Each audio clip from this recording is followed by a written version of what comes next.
नमस्ते। कुछ दिनों की अस गल करा करने आ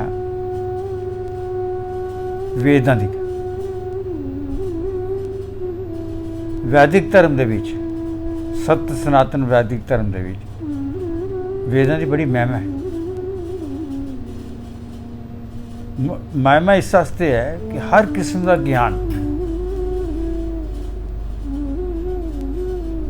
छोटी तो छोटी चीज़ तो लिए बड़ी तो बड़ी चीज़ ज्ञान, तिनके तो लिए भगवान तक का ज्ञान वेद दे विच है। तो ईश्वर ने, ईश्वर की जो जानना है, ईश्वर के करता है, ईश्वर साडा कियां रखवाली करता है, ये सब पता वेद तो गल लगता। देखो तुसीं देखिया होना कई बार एक्सीडेंट होंदे, छोटे छोटे बच्चे उस एक्सीडेंट के विच बाहर चली पई जांदे, घटना तो वो बची जांदे, छंड लगदी दूर पई जांदे, वो बची जांदे। मैं बड़े केस नहीं देखिया है।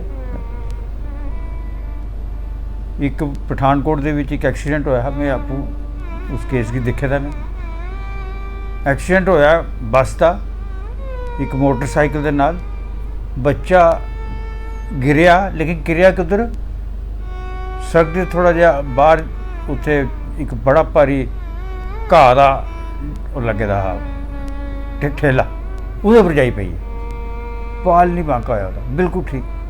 तो ईश्वर जिहड़ा ना, अगर ईश्वर की जो जानना है तो फिर सानू पता लगता है कि ईश्वर सानू बचांदा भी है, अग तो नहीं बचांदा। जिहड़ा एक अग लगी दी उहदे भी आदमी कड्ढिए बचाई दसी दिंदा। अच्छे कर्म कीते दे होण ते फल भी उहे जिहा दे उड़दा, 1 मिनट च दे उड़दा। तो असें गल समझने की कोशिश करा करते हैं कि ईश्वर जिहड़ा है वो सारिਆਂ ਦਾ राखा है। लेकिन साइंसदान जियां मैं पहले भी एक दिन गल करा था, साइंसदान नहीं मनते। साइंसदान तो आखदे नहीं, जिहड़ी चीज़ दिखदे उहदे पर विश्वास करते, जिहड़ी दिखन नहीं उहदे पर विश्वास नहीं करते। इंग्लैंड दे विच एक साइंटिस्ट है बड़ा बड़ा, वो आखदा भी कोई ईश्वर नहीं है। बड़े बड़े लेख लिखदा भी ईश्वर अगर होंदा तो असीं जरूर मिलते, वो सानू मिलता, कोहिक तो मिलता, उसका पता तो लगता। ईश्वर है नहीं, इस वास्ते मिलता नहीं, मिल ही नहीं सकता। एक धोखा है, एक डरा पाए दा सारे दे उपर। वो तख्तियां लाइयां, वो तख्तियां के उपर लिखिता फिर there is no God, don't be afraid of God. फिर कोई ईश्वर है ही नहीं, ईश्वर को डरने की तुहानूं जरूरत नहीं है। और बसां दे विच लाई तां भी जिहड़े मुसाफिर जिहड़े बैठे दे ने वो दिखन, सुन, पढ़न, इस तरीके नाल उस इन्ने विश्वास आ अपने पर। अखीर क्या होया, वो बीमार हुई, आपू बीमार होया, बड़े इलाज किए, बड़े डॉक्टर कोल गया, लेकिन फर्क ही नहीं पिया। बड़ा परेशान, अखीर उस भी ईश्वर की शरण के विच जाने पिया। और फिर जिले बीमारी की हालत के ईश्वर की जिले याद किया, उसी फर्क पई है, ठीक हो गया। वो सारिया तख्तियां तुआरियां जिथे जिथे बसें चला दी सब तुआरी दित्तियां। और एक यकीन दसी दिता कि नहीं ईश्वर है।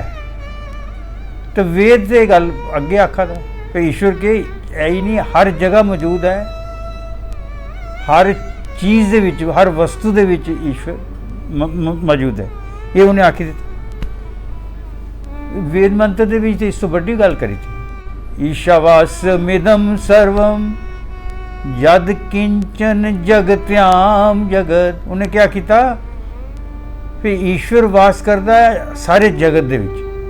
और किहड़े जगत दे विच, उस जगत दे विच जगत दे विच जगत है। मतलब जियां अस इंसान है, साड़ा मन है, मन साढ़े अंदर है, मन को होने नहीं दिखा, तो मन दे विच भी ईश्वर है। ईश्वर इस वेद मंत्र दे विच उन्हें आखिया मन दे विच भी ईश्वर बैठे दा है, जगत्याम जगत दे विच। और जिले वो बिच बैठे दा है तो फिर क्या करता, फिर मन जिहड़ा जिल्ले कोई गलत गल सोचे वो उस तक ज्ञान दिंदा है।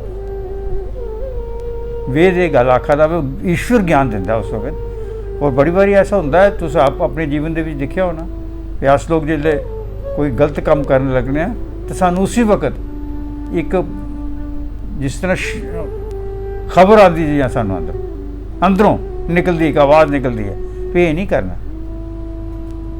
वो तो ईश्वर सामने तुहाडे बैठा जियां हुंदा इयां गल सानूं साडे मन दे विचों निकलदी है। तो जगत दे विच जिहड़ा जगत है उहदे च भी ईश्वर हुंदा। तो इस वेद मंत्र दे विच जिहड़ी गल मोटी मोटी गल जिहड़ी असें दिक्खी वो इन्नी आखी कि ईश्वर सब जगह है, सब वस्तुओं दे विच है और इस सारे जगत दे विच है। जगत दे विच जिहड़ा जगत है उहदे विच भी है। इहदा फिर दूआ हिस्सा अस कल लैगे। अज इत्थे इसी खत्म करने। नमस्ते।